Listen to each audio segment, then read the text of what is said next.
Meus irmãos, a paz do Senhor, amém?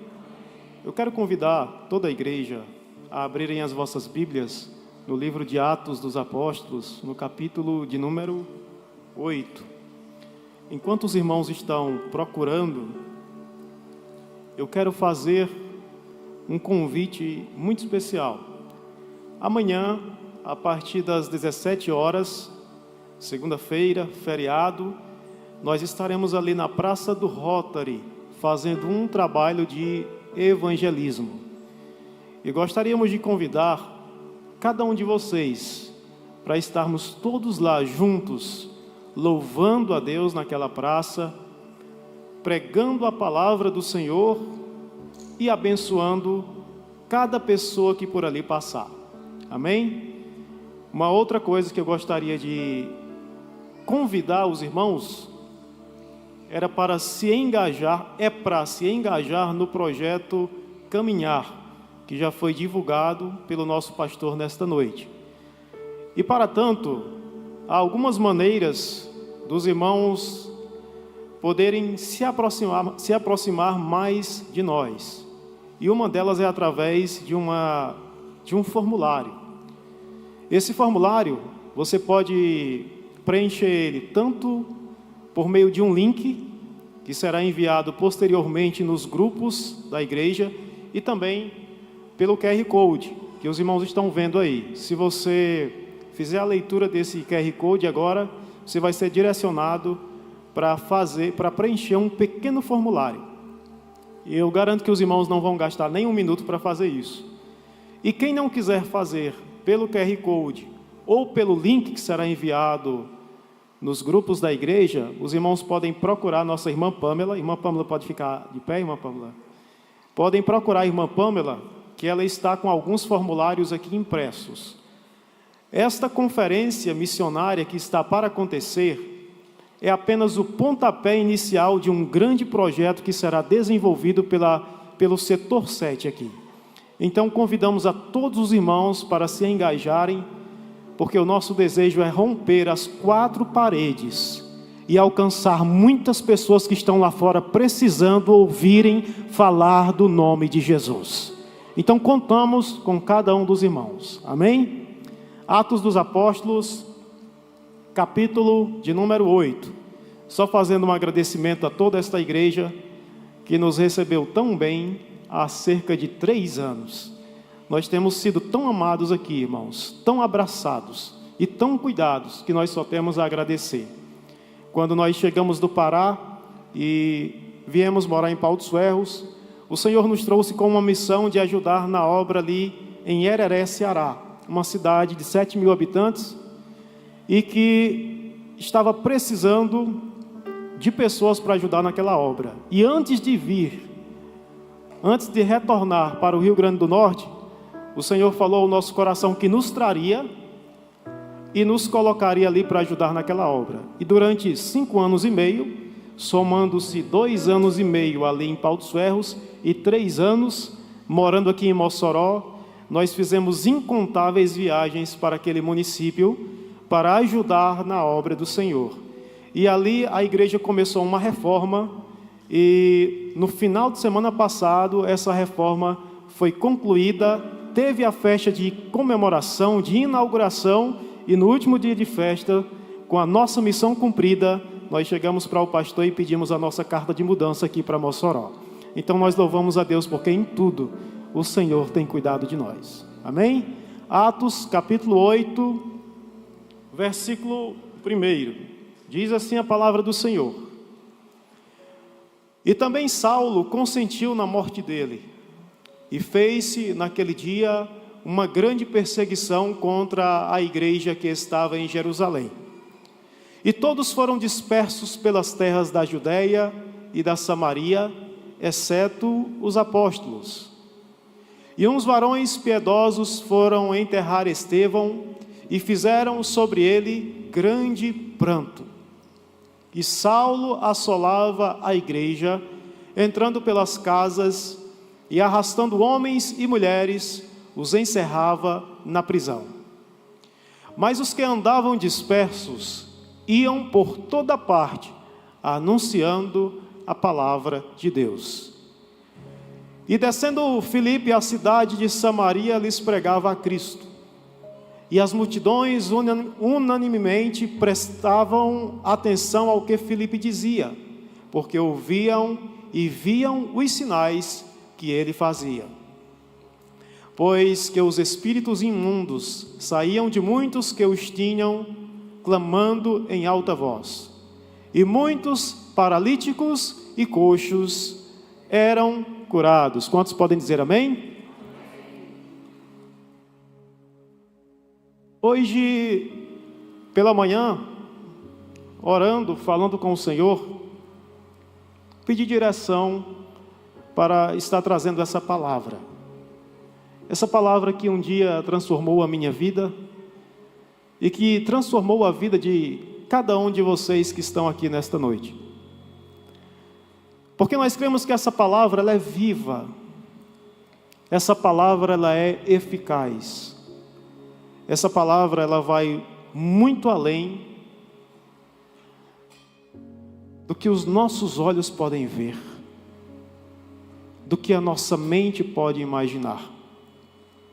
O escritor aos Hebreus, ele diz que ela faz até divisão entre juntas e medulas.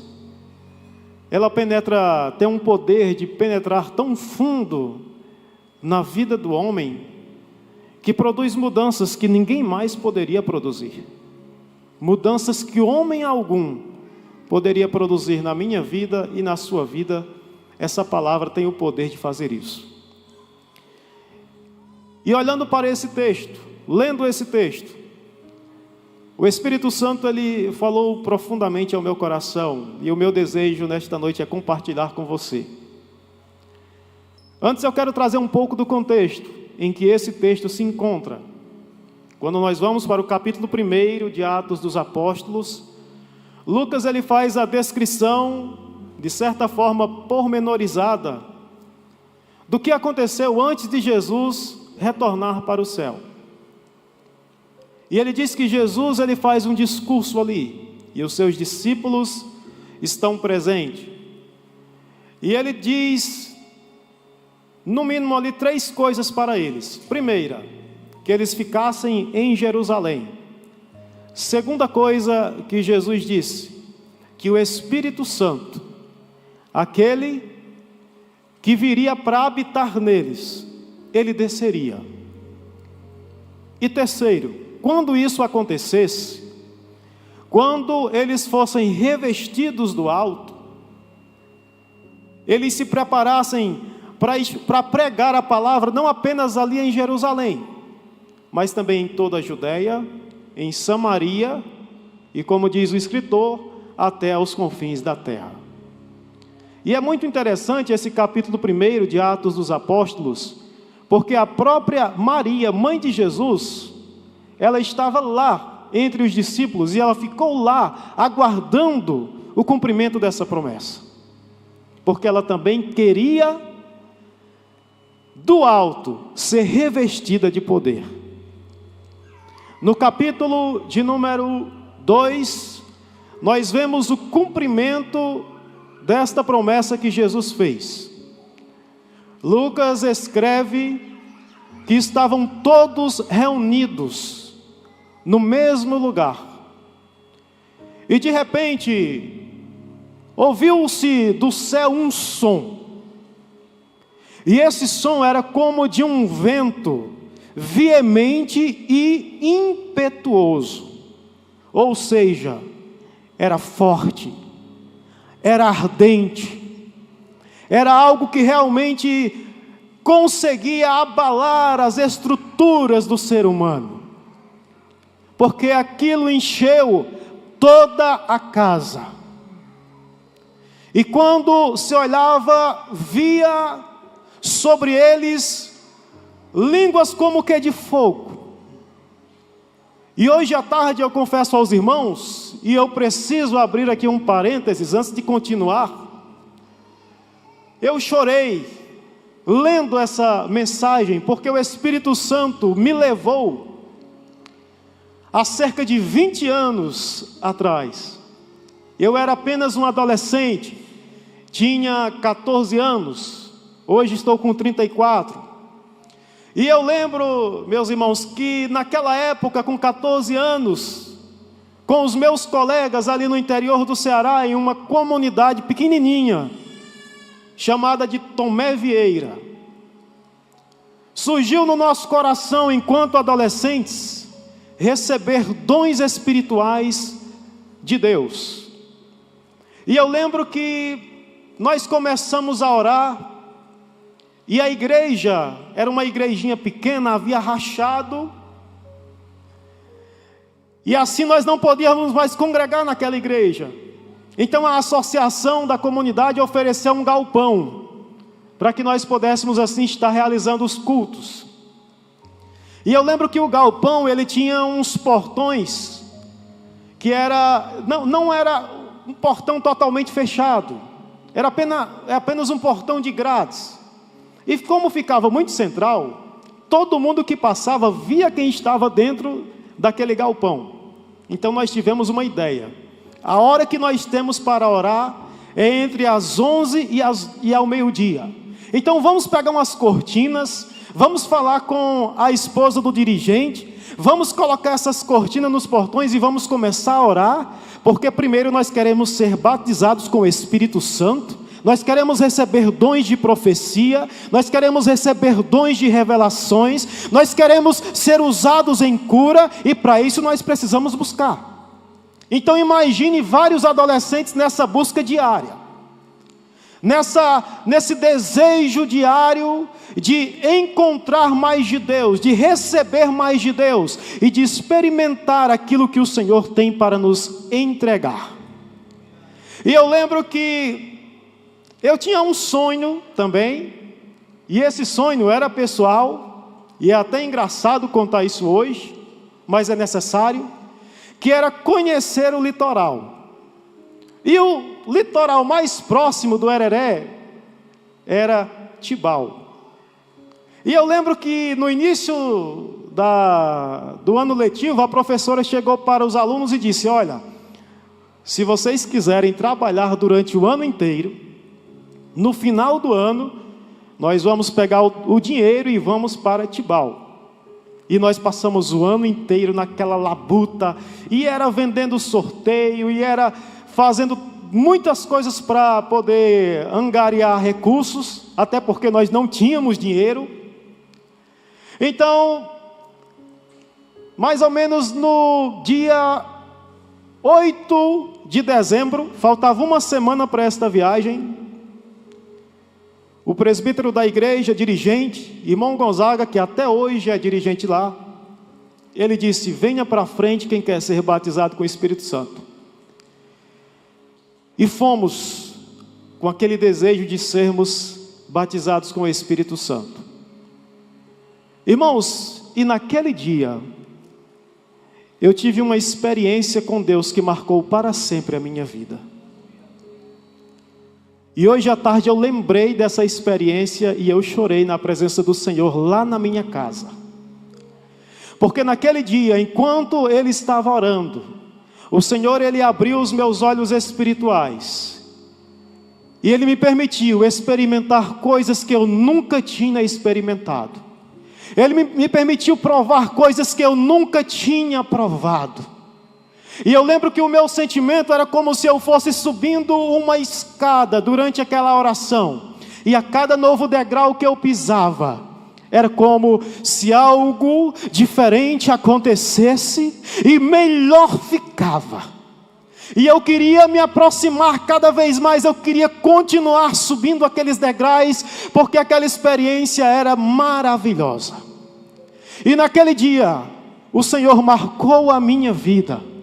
Eu lembro que na minha casa, naquele momento, apenas eu e o meu pai éramos evangélicos. O meu pai estava em São Paulo, cortando cana, como é bem conhecido, nós chamamos lá no interior, cortar cana. Ele trabalhando lá para sustentar a família ali no interior do Ceará. E ele indo para os cultos lá e eu indo para os cultos ali. E naquele dia o Senhor, ele trouxe algo tremendo na minha vida. E hoje eu estava lembrando e vendo que aquilo foi um divisor de água para mim. E eu perguntava: mas Senhor, o que tem a ver essa experiência com o culto de hoje à noite, onde eu irei pregar? E o Espírito Santo me trouxe imediatamente a resposta. E ele dizia: porque tem pessoas que viveram experiências comigo, experiências que mudaram a sua vida, e hoje estarão na igreja, mas parece que esqueceram dessas experiências. Parece que já não faz mais sentido. Parece que qualquer outra coisa chama mais atenção do que aquilo que eu fiz na vida deles. Mas hoje eu quero dizer para você, antes de continuar aqui o tema que eu estou abordando, que hoje o Senhor está te chamando de volta para viver experiências como você já viveu anteriormente, ou talvez até maiores. Seja cura, seja restauração, seja libertação dentro da sua casa. O Senhor está te alertando e te convidando para voltar a viver essas experiências. Dito isso, nós vemos que ali em Jerusalém a igreja começa a crescer. Pedro faz uma pregação, depois daquele momento, cerca de 3.000 almas se convertem, são batizadas. E a igreja começa a se expandir em Jerusalém.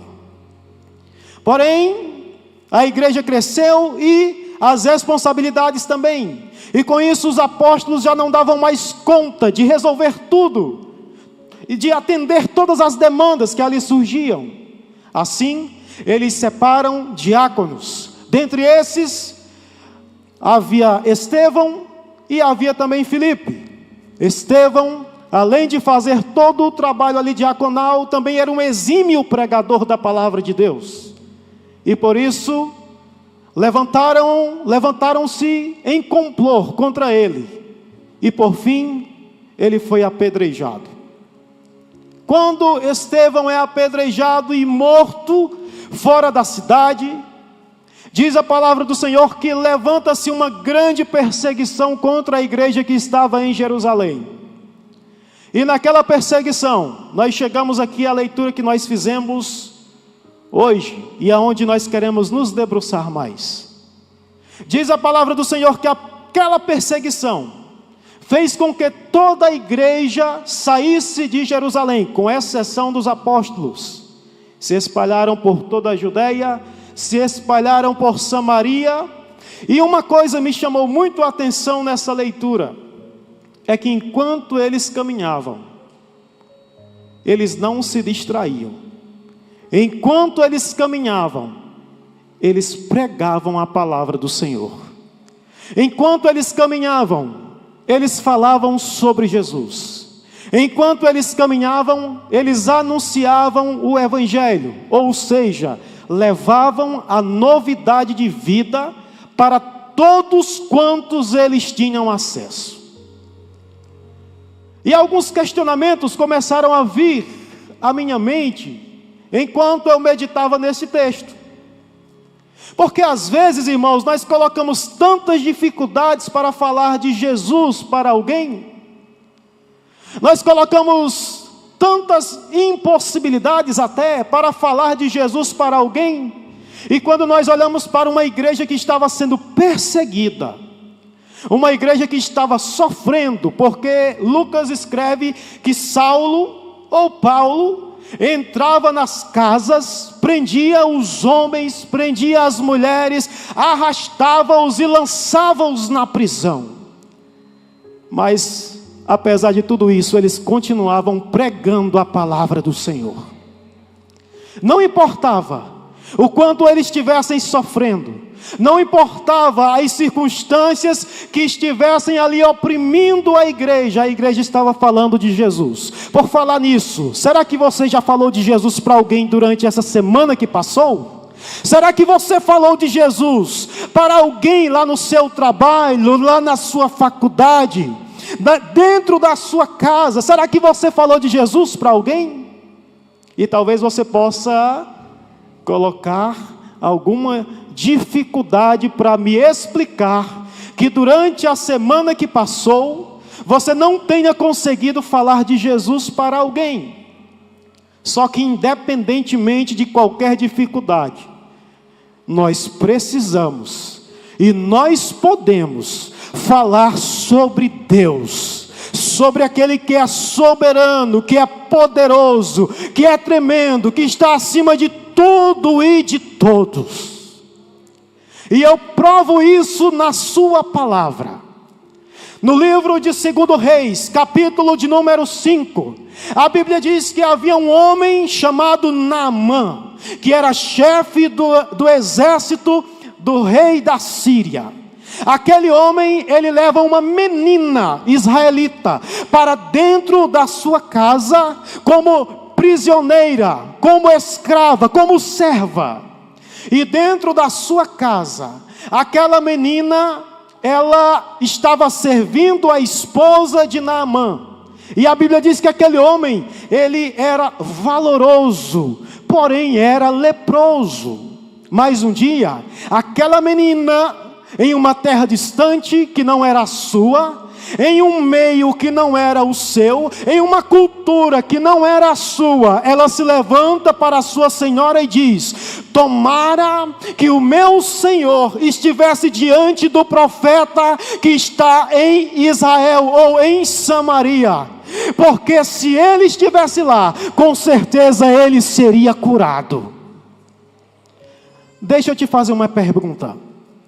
Quantas pessoas estão sofrendo ao teu redor, e você, meu amado irmão e minha amada irmã, está de boca fechada?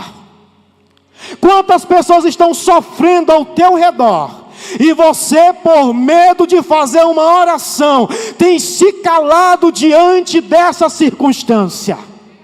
Uma pessoa que está depressiva, precisando ouvir você dizer: Jesus te ama e pode te curar, e você tem ficado covarde diante dessa situação. Mas hoje eu quero dizer para você que o Deus poderoso está aqui para tirar toda covardia, todo medo, e fazer com que você tenha coragem de declamar diante dessa pessoa: Jesus te cura, Ele te liberta, Ele te transforma, Ele te salva e Ele muda a tua história. Isaías 43:13: ainda antes que houvesse dia eu sou, e ninguém há que possa fazer escapar das minhas mãos, operando eu, quem impedirá? Mas, irmão Moisés, eu tenho medo, eu tenho receio de ser colocado de canto, eu tenho medo de ser cancelado. Ei, não tenha medo de ser cancelado pelo homem. Você já foi comprado e aceito pelo Senhor Jesus, e Ele te dá poder e autoridade para pisar na cabeça da serpente. Ele te dá poder e autoridade para falar em qualquer lugar.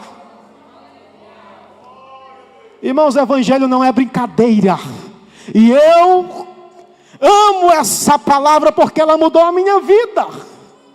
Por que que eu devo me conter agora? E você pode dizer: mas irmão Moisés, é porque eu não estou muito bem espiritualmente, eu caí, eu tenho pecado às escondidas. Como é que eu vou chegar e pregar a palavra se eu me sinto tão impuro, se eu me sinto tão indigno?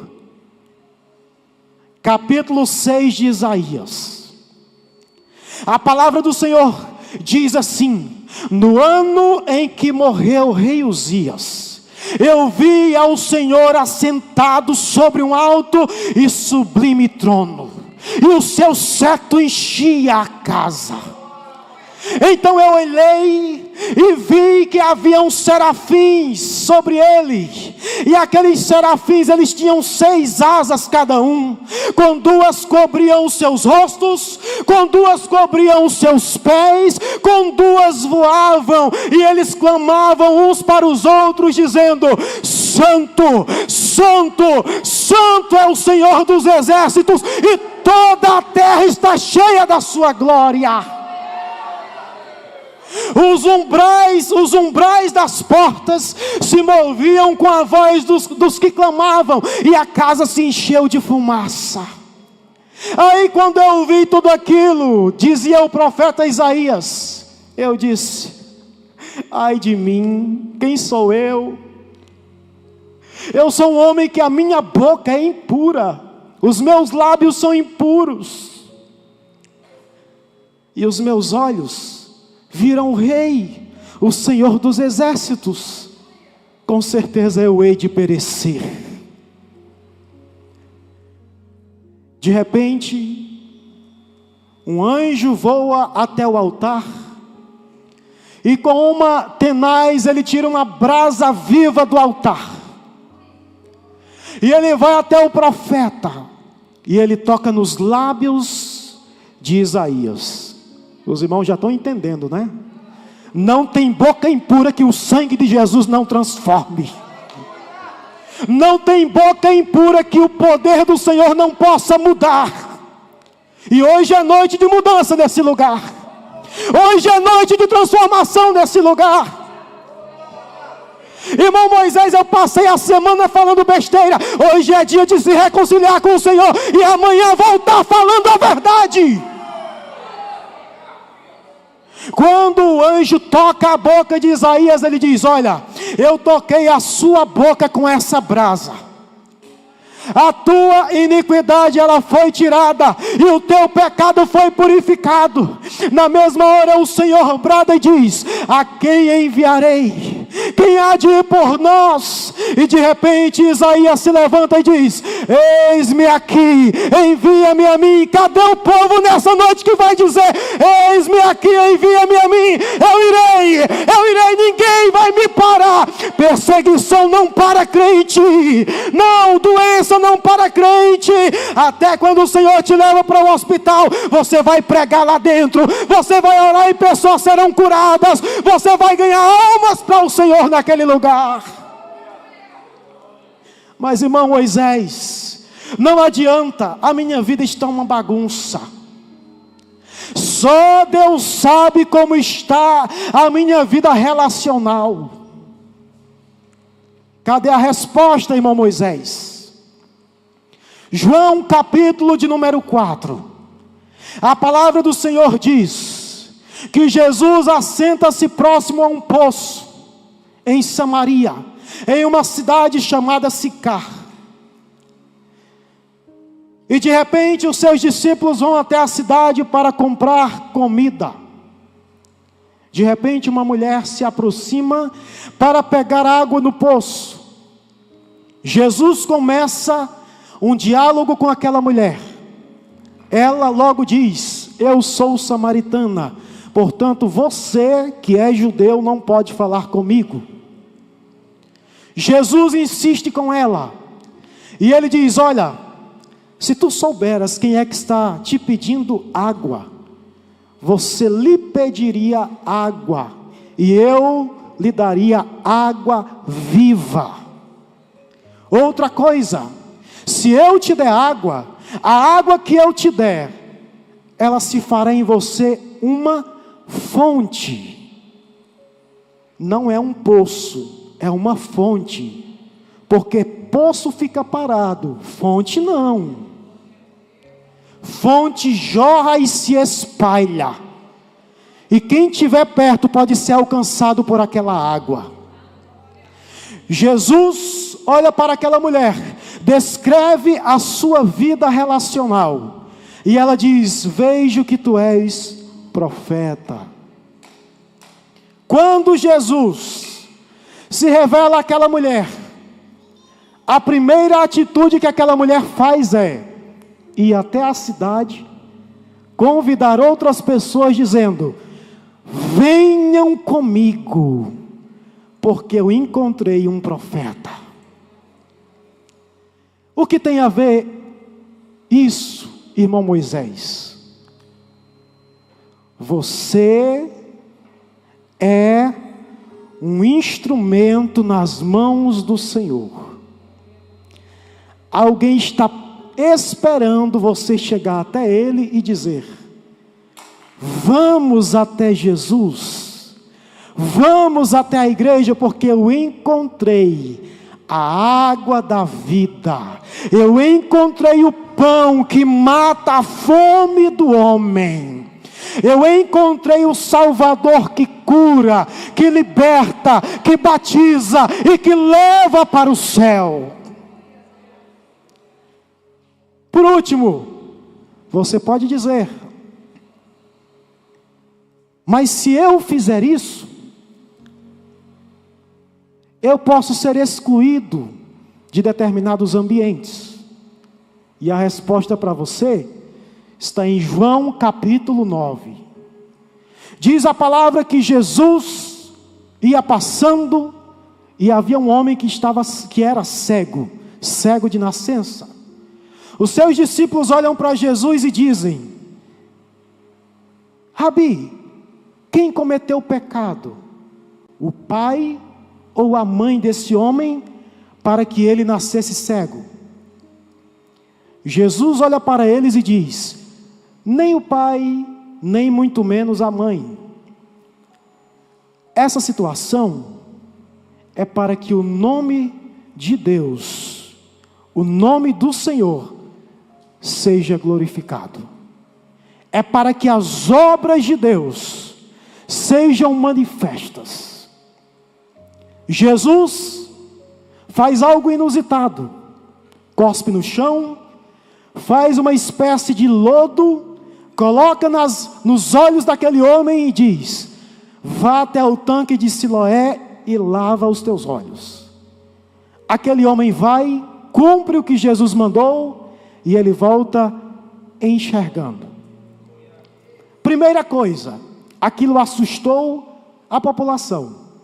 Porque quando Jesus faz milagres, até quem não crê fica assustado. E alguns diziam: não é este que ficava sentado pedindo esmolas? Como é que ele está vendo agora? E outra pessoa chegou e disse: o que foi que aconteceu que agora você está vendo? Aquele homem olha e diz: um homem chamado Jesus cuspiu no chão, fez lodo, passou nos meus olhos e agora eu estou enxergando. De repente os fariseus chamam aquele homem e fazem a mesma pergunta e ele responde: um homem chamado Jesus cuspiu no chão, fez lodo, passou nos meus olhos, eu lavei os meus olhos no tanque de Siloé e agora eu posso enxergar. 2 vezes seguidas ele dá o mesmo testemunho. Por que você está calado, irmãos, e não está contando o que Jesus fez na sua vida? Por que você está tão calado e não está contando o que Jesus fez lá dentro da sua casa? Por que você está tão calado e não está dizendo o que Jesus tem feito na sua história? Ontem nós estávamos ali no encontro de casais na nossa residência, e o irmão Tiago e a irmã Luana estavam contando o testemunho do milagre que Deus fez na vida da Maria Heloísa. E eles diziam: olha, foi o Senhor quem fez. E uma noite eu tive um sonho e Jesus chegava para mim e dizia: ela está curada. Ela está curada. Não importa o que o médico diga, a sua filha está curada. E hoje eles estão contando em todos os lugares. Da mesma maneira, quando a minha esposa estava grávida, e os médicos diziam: a filha de vocês talvez não nasça com vida, e se nascer, precisará de um suporte médico mais adequado, então é melhor que vocês pensem em estar em Recife ou em São Paulo, para que ela receba o suporte necessário. Nós estávamos orando um dia, de repente eu dei um cochilo e o Senhor me fez ver a menina em cima da cama, toda perfeita, sem nenhuma enfermidade. Eu levantei rápido e gritei: amor, a nossa filha não tem nenhum problema, porque o Senhor já curou ela no ventre. Fomos para a consulta e a médica dizia: está pior, o percentil baixou, o fêmur está curto, alguma síndrome tem essa criança. Mas o Senhor falava: não te preocupe, a menina não tem nenhum problema. Resumindo, a menina já está lá na salinha sem nenhum problema, porque o Deus que cumpre, o Deus que fala, Ele cumpre com a sua palavra. Alguém se assustou, mas meus irmãos, a igreja era perseguida, caminhando e falando o que Jesus estava fazendo. Hoje o Senhor está te convidando: levanta-te, abre a tua boca, sai da zona de conforto e fala o que eu estou fazendo na sua vida. É tempo de levantar e falar aquilo que Jesus tem feito na sua vida. O tempo já foi, mas eu quero perguntar, antes de encerrar: se tem alguém que entrou aqui hoje e que ainda não é crente, que ainda não aceitou a Jesus como Senhor e Salvador da sua vida, eu quero perguntar se hoje você quer tomar essa decisão. Tem alguém para Jesus hoje aqui? Alguém que não é evangélico e que quer aceitar Jesus? Se tiver, levante a sua mão. E se tiver alguém, como foi cantado no início, como foi dito pelo irmão Abimael: estou em uma vida de pródigo, estou longe do Senhor, longe dos caminhos do Senhor. Volte para Jesus hoje. Volte para Jesus hoje. Irmãos, quem já experimentou verdadeiramente a presença do Senhor, sabe muito bem que não existe outro lugar, ou outra coisa que seja melhor do que essa presença. Então eu te faço esse convite: volte para Jesus, porque Ele te ama. E a Sofia acabou de chegar, saudável, curada, feliz e alegre. Sabe por quê? Porque Isaías 55, 8 e 9 diz: porque os meus pensamentos não são os vossos pensamentos, e os vossos caminhos não são os meus caminhos, diz o Senhor. Porque assim como os céus são mais elevados do que a terra, os meus caminhos são mais altos do que os vossos caminhos, e os meus pensamentos mais elevados do que os vossos pensamentos. Eu agradeço a oportunidade em nome de Jesus.